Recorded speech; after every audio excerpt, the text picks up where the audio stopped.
Hola mi gente, bienvenidas y bienvenidos a Páginas Leídas. Yo soy Jorge y en el vídeo de hoy os traigo la reseña de El Tugurio de Émile Zola, novela de 1877 y que conforma la séptima entrega de su mega saga Los Rougon-Macquart.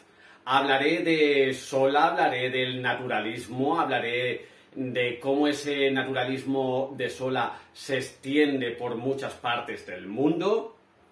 Me adentraré obviamente en El Tugurio y, como comenté en un vídeo anterior, por qué esta novela, a pesar de ser la mejor de estas 7 primeras entregas de los Rougon-Macquart, es un sí, pero no. Pues todo eso y mucho más tras la intro. Never slow up, no I don't take shit, I got no love for the fakeness. If you wanna play tough and wanna hate this, I'll always show up. Como bien sabéis, Émile Zola es un escritor francés que es el padre teórico y práctico, fundador, creador del naturalismo, que es un movimiento literario muy similar al realismo, que intenta mostrar la realidad social, pero con la gran diferencia del realismo en que es mucho más minucioso, es mucho más descriptivo y es muy extremista. Vamos a conocer el extremo al que puede llegar el ser humano por la condición en la que se encuentra, condición social y condición genética. Es por ello que el naturalismo va a tomar prestado del realismo, especialmente el mostrar la sociedad tal y como es, con unas descripciones, pero a diferencia del realismo, que son descripciones más breves, más concisas, pero que se van a llevar a lo largo de toda la novela, el naturalismo lo que hace es describirte momentos concretos, pero con una gran extensión. No van a ser descripciones a lo largo de toda la novela, como es el realismo. Va a describir aquello que el autor o que la autora le interesa que el lector sepa para conocer a sus personajes, el por qué se comportan así y por qué van a acabar de esa manera. Por eso va a describir momentos concretos. Eso sí, una descripción en una obra naturalista puede durar 10 páginas, mientras que en una novela realista puede durar, tardar 1 o 2 páginas como mucho. Pero eso sí, en el realismo, como digo, van a ser muy continuadas, mientras que en el naturalismo van a ser, digamos que, muy concretas, pero lo dicho, extremas. Aparte de estas descripciones, el naturalismo lo que se va a llevar a cabo, lo que va a tomar como referencia, es el psicoanálisis, en la psicología de los personajes. Se va a basar mucho en el socialismo, en el materialismo, pero sobre todo va a querer explicar la sociedad del momento a través de la herencia genética, la carga genética de los personajes, que les va a hacer actuar de una determinada manera, su condición social y la sociedad, por lo tanto la sociedad en la que se envuelve, que también los va a condicionar de determinada manera, y tanta determinación va a terminar en el determinismo, es decir, cómo los personajes están abocados hacia un mismo camino. Eso sí, dependiendo de si estás en la clase alta o en la clase baja, ambos van a ir hacia abajo.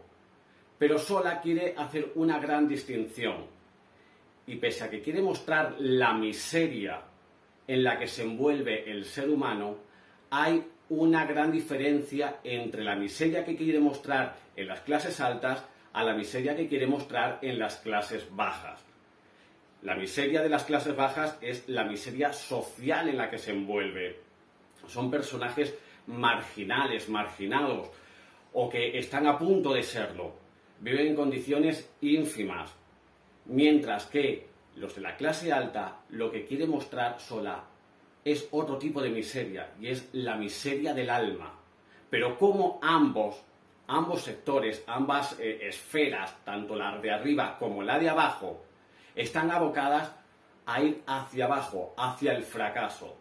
pero con una salvedad, y es que las clases bajas sí que no van a tener escapatoria, mientras que las de los personajes de clase alta, por mucho que bajen, por mucho que desciendan, siempre van a quedarse ahí, en una posición, en un lugar que les puede hacer en cualquier momento volver a tirar hacia arriba. Esa es la gran diferencia que quiere mostrar Sola con estos dos mundos, con estas capas sociales. De ahí que hay mucha gente que no entiende por qué cuando se habla de las clases altas se habla de naturalismo.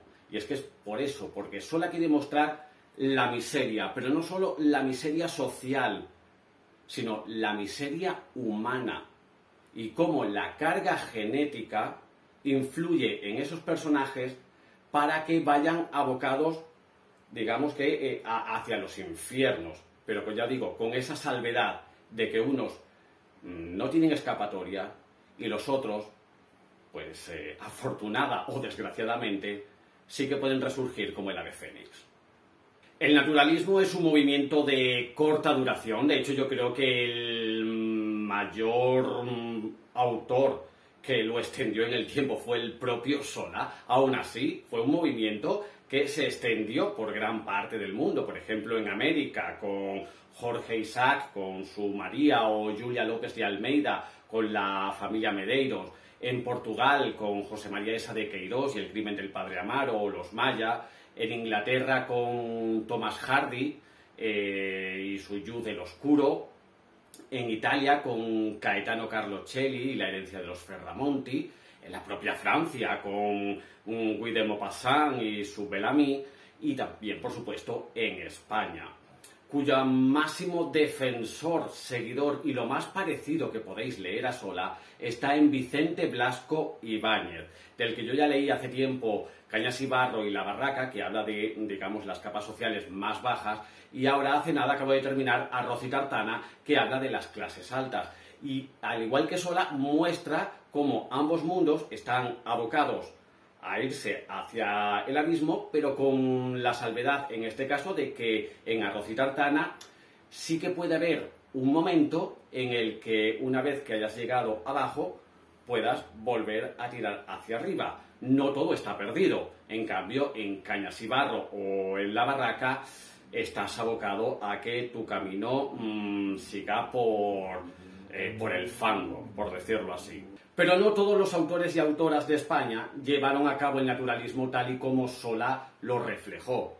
Y es que muchos de estos autores, como Galdós, Clarín o Pardo Bazán, se alejaron de esas características como el determinismo, el evolucionismo, la carga genética, es decir, con todo aquello que olía a ciencia. Y es que, como decía el propio Clarín, la literatura debe de ser arte, en ningún momento puede ser ciencia. De ahí que se alejaran de esas características y se centraran en otras. Por eso es que en España, generalmente, estos autores, en sus obras, son de estas que van a pique, pero que se quedan aquí y tiran para arriba. O sea, no son tan dramáticas como Sola o como Blasco Ibáñez. Como digo, estos autores también defendían, especialmente Emilia Pardo Bazán, defendía lo que Sola quería mostrar, pero digamos que no yendo tanto al tremendismo.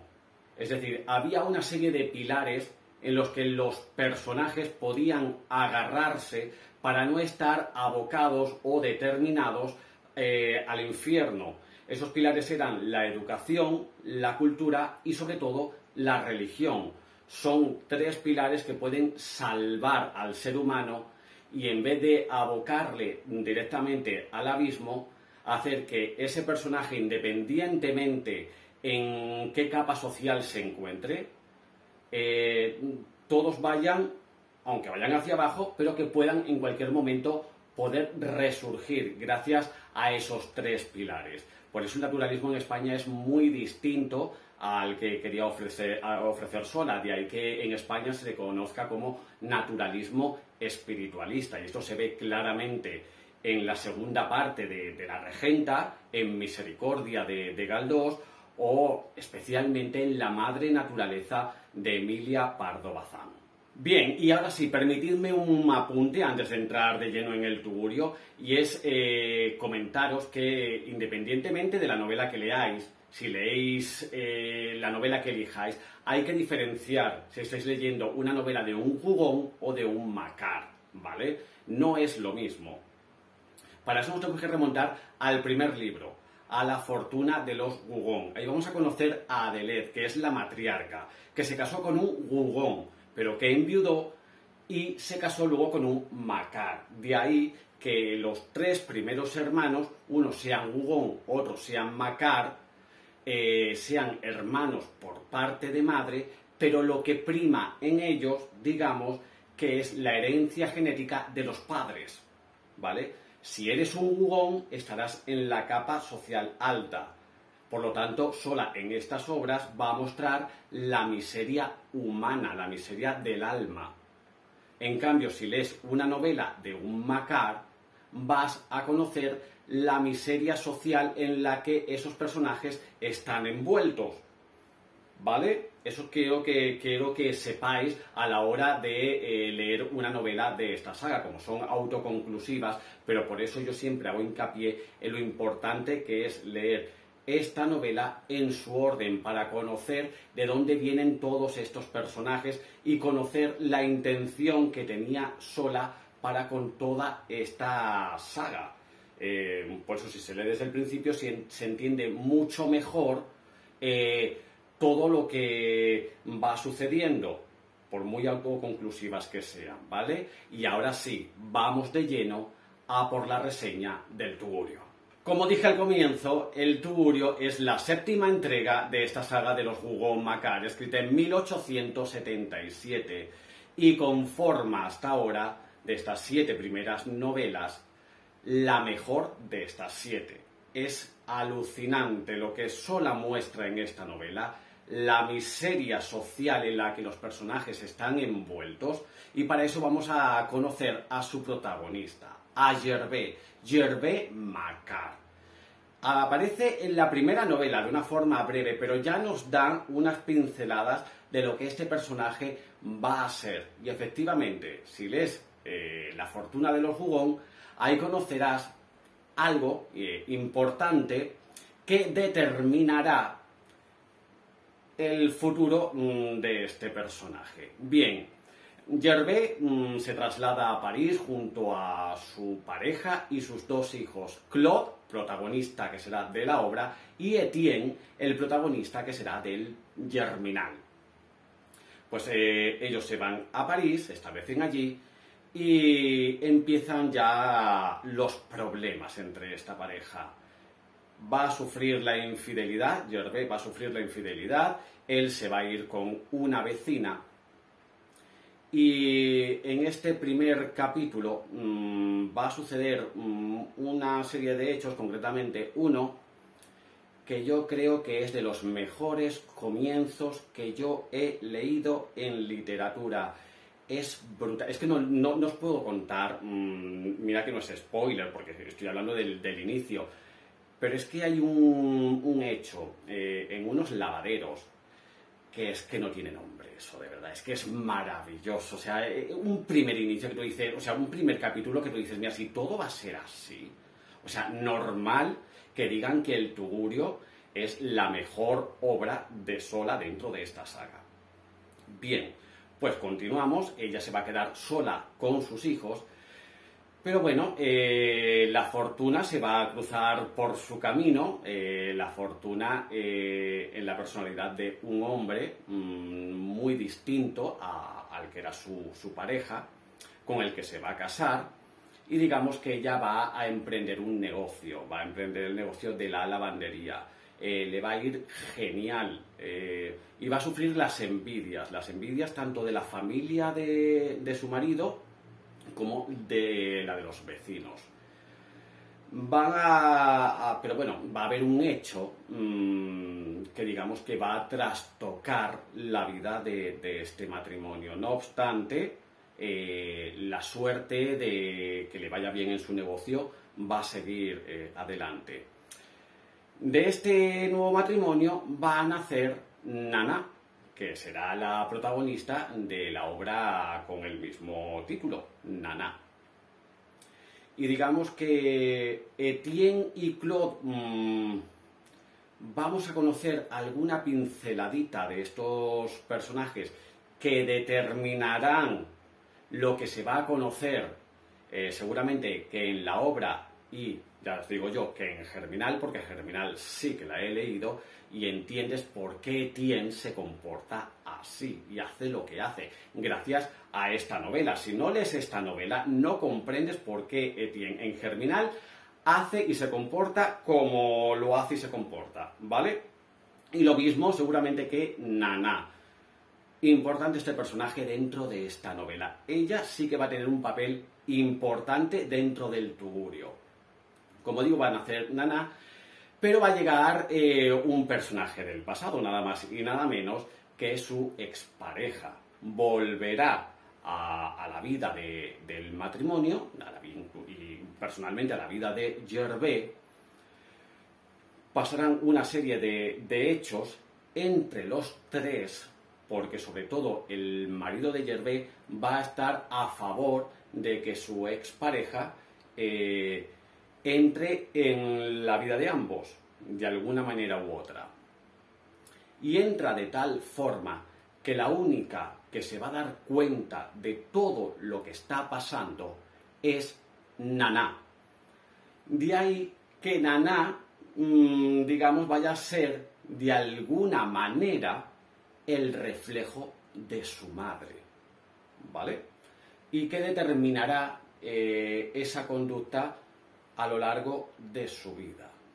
Y lo vamos a ver también ya con una serie de hechos en esta novela. La novela, una vez que aparece su expareja, el mundo de Gervais se va a ir desmoronando. Va a entrar en juego la bebida. Primero en su marido, porque como digo, ocurre un hecho que trastoca la vida de este matrimonio. Entonces este hombre, digamos que la única solución que le ve a su vida es irse al tugurio. Y cuando llega la expareja de Gervais, pues van a ir los dos de la mano a estos sitios donde el alcohol pues hará mella en ellos y se reflejará en la vida familiar. La vida de la expareja de Gervais tomará otro rumbo, pero no muy alejado de la vida de Gervais, y mientras que este ser de alguna manera va a ir haciendo de las mismas y va a ir, digamos que un poco manteniéndose y escalando, la vida de Gervais y de su marido y de su hija va a ir en descenso, va a ir a pique. Gervais es un personaje, digamos, son de estas buenas tontas, ¿no? Que no se enteran de nada, que cuando se enteran actúan, pero que mientras que no se enteran, pues esto de ojos que no ven, corazón que no siente, pero que es un personaje que es tan generoso, incluso con aquellos que le hacen el mal, que luego cuando ella, en esta ya última situación, que digo que ya va bajando, nadie se acuerda de ella. Es más, todos se ríen de las desgracias que esta mujer está sufriendo. Es una novela, como digo, muy cruel. Vamos a ver, como digo, ese descenso, y ese descenso también va a ir acompañado de otra serie de personajes. Hay concretamente una niña que es vecina de Gervais, pero es una niña que sufre lo que pocos han sufrido en la vida. Es de una crudeza y de una crueldad las escenas con esta niña que se llama Leslie, algo así. Para los nombres soy un poco de aquella manera, como no me lo apunto, pues así me va. Pero quien la haya leído y los que la vayáis a leer, pues sabréis de lo que estoy hablando. Es muy duro. pero no es, digamos que tampoco menos duro que lo que se vive en la casa de Yervé. Y es que Yervé tampoco es una santa, ¿vale? Naná va a sufrir también las consecuencias de sus padres. Y cuando su padre no viene borracho, que es el que normalmente la atiza porque sí, será Yervé, cuando no la atiza el padre será ella quien la atice, pues también a veces porque sí, porque vienen los dos calentitos y porque viven en una miseria que hacen que la desesperación, digamos que la paguen con lo más cercano y con lo que muchas veces más se quiere. Y la van a pagar con ella, con Naná. De hecho, Naná va a desaparecer de casa, pero va a volver. Por lo que sea, va a volver a casa. Y pese a que cuando vuelve la situación entre los tres va a estar un poquito más tranquila, van a volver otra vez esas palizas que le pegan a la pobre criatura, que tampoco tiene culpa. Entonces es en ese momento cuando ya Naná toma una determinación. Y tal determinación hace que su madre la maldiga por doquier porque considera que ella estará viviendo entre algodones mientras que ella se está muriendo de hambre. O sea, le desea lo peor a su hija. Por lo tanto, a mí cuando yo oigo que Yervé es una gran persona, yo me río un poquito de Janeiro, ¿vale? Me río de Janeiro porque de buena tiene lo justo. Sé que su situación la hace actuar como actúa, pero claro, que esa situación la lleve para y contra su hija y que le desee todo el mal a su hija por el mero hecho de no vivir como ellos, o sea, me parece de una crueldad y de una bajeza humana, pero vamos, alucinantes. O sea, que cuando dicen que Yervé es buenísima y que pobrecita Yervé, según para qué, ¿vale? Son de estos personajes con sus luces y sus sombras, que son los que a mí más me gustan, ¿vale? Pero ¿qué es eso? Que Yervé no es un angelito tampoco. Que sí es cierto que todo lo que hace es porque la situación le puede y porque vive en un mundo en el que si tú ves constantemente esto, pues yo también lo hago.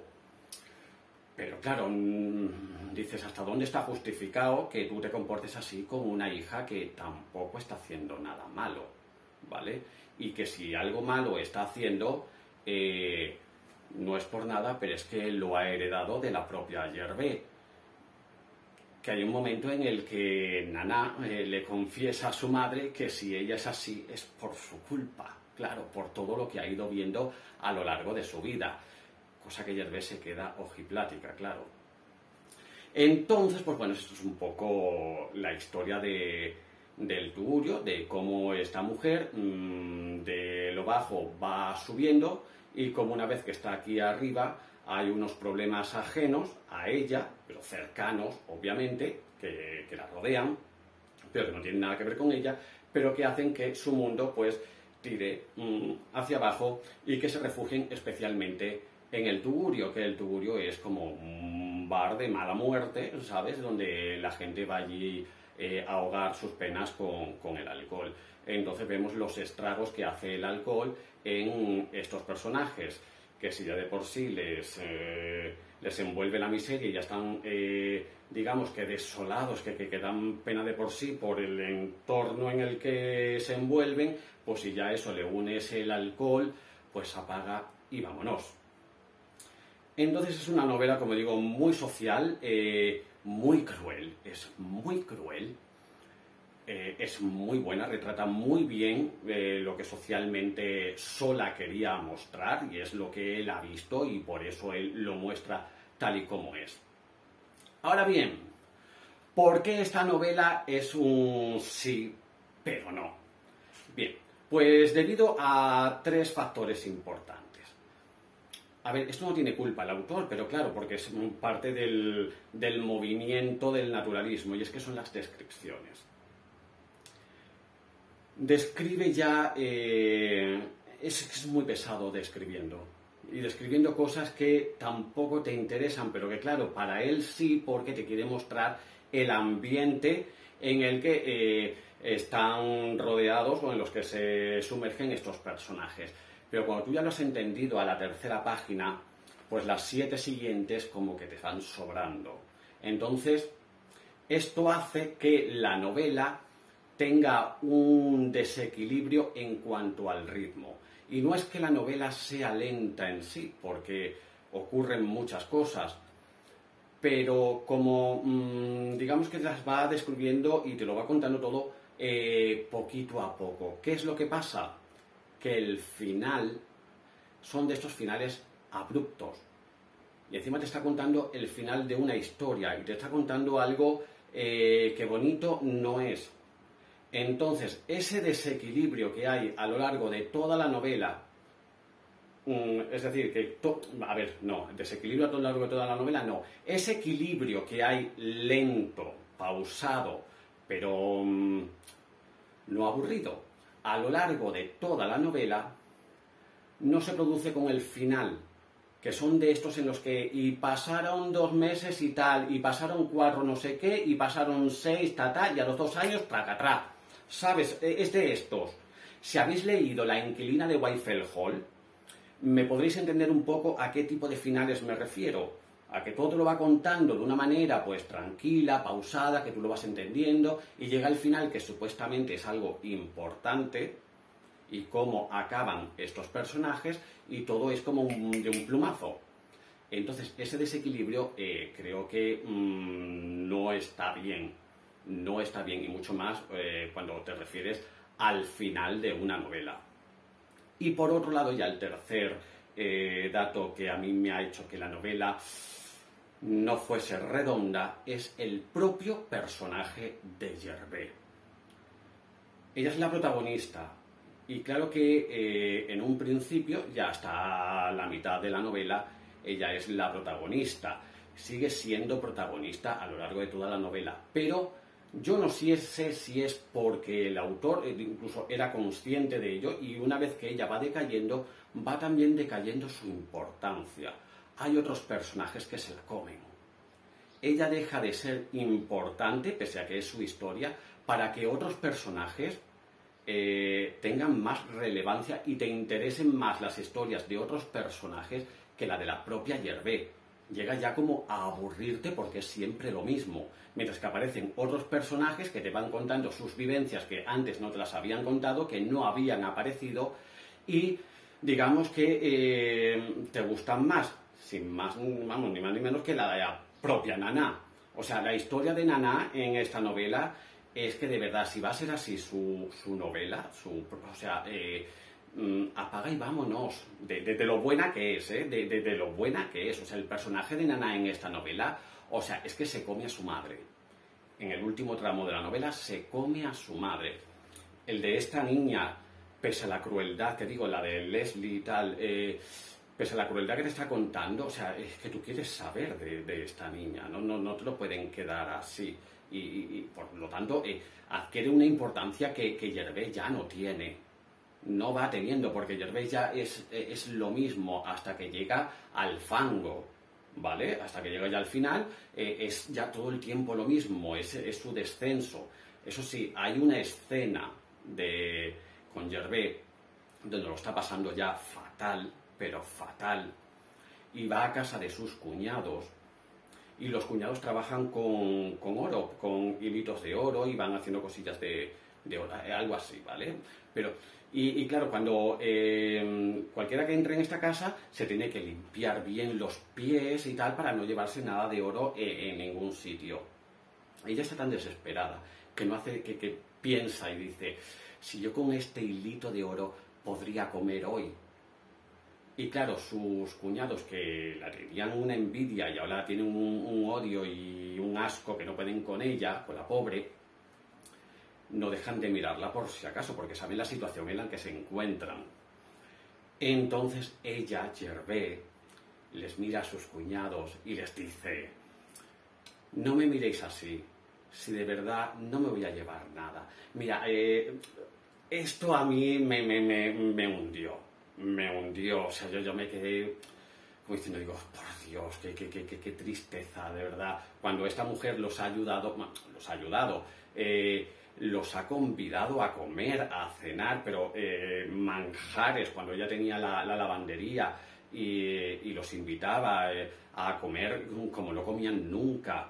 Y ahora que en esta situación que ellas se encuentran y no la ayuden absolutamente en nada, o sea, es que es desolador, es desolador. La vida de esta mujer es desoladora, pero como digo, no es tampoco un ángel, ¿vale? Hay que mirarla en todas sus vertientes, en todos los ámbitos de su vida, y la verdad que como madre, bajo mi punto de vista, deja un poquito que desear como madre, ¿vale? Por lo demás, que no digo que no se haya preocupado en un principio de sus hijos, pero sus hijos, no tienen ya 30 años ni están haciendo su vida porque sí. Todavía son jóvenes y tal, y sobre todo cómo se comporta con Nana, de verdad, por un lado que tú lo quieras justificar, yo de verdad tampoco le veo la justificación.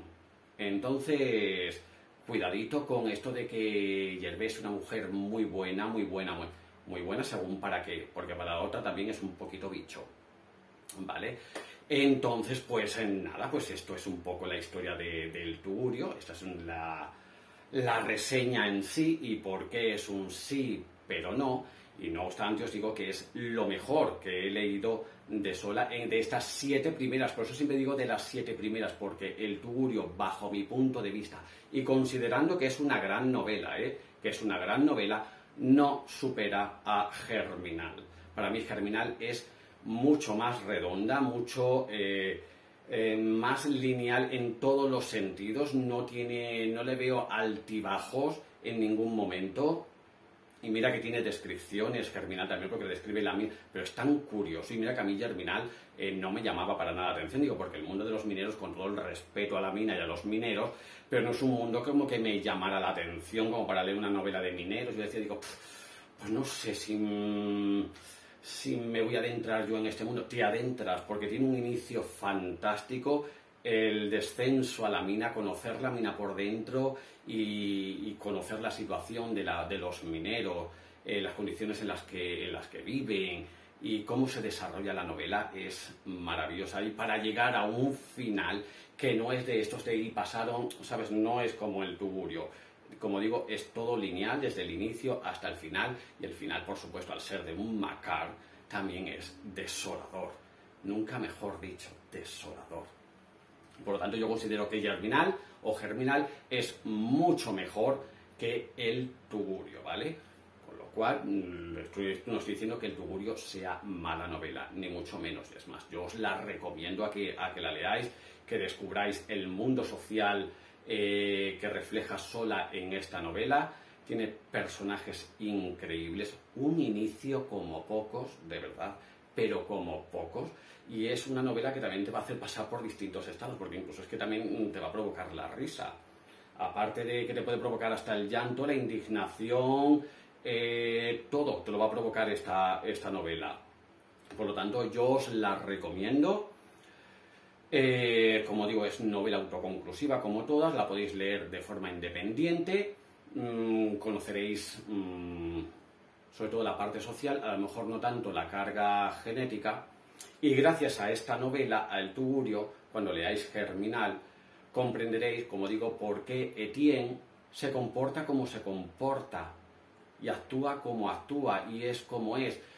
Y en este caso no es por ser un Makar, aunque algo tiene que ver ser un Makar, pero digamos que es más Lantier, es decir, es más como su padre. Se parece mucho a su padre, cosa que tú, si lees Germinal de por sí, no vas a descubrir esa carga genética, solamente vas a ver el mundo social, ¿vale? Entonces, bueno, esos son apuntes que yo os quiero dar, consejos para la vida, ¿vale? Consejos para la vida literaria. Pues nada, hasta aquí, bien, luego es que no hago ni cortes ya todo de corrido. Hasta aquí la reseña, este vídeo de Sola, el naturalismo, un poquito de la saga de los Rougon-Macquart. y, por supuesto, del tugurio. Así que, pues, esta es la reseña, este es el vídeo. Hasta aquí llega todo este comentario lleno de crueldad y lleno de miseria. Y me despido de vosotros hasta un próximo vídeo, que espero que sea la próxima semana. Así que hasta entonces, como siempre digo, que tengáis fantásticas, maravillosas, divertidas y sobre todo buenas lecturas. Un besazo enorme. Chao. You wanna play tough and wanna hate this, I'll always show up.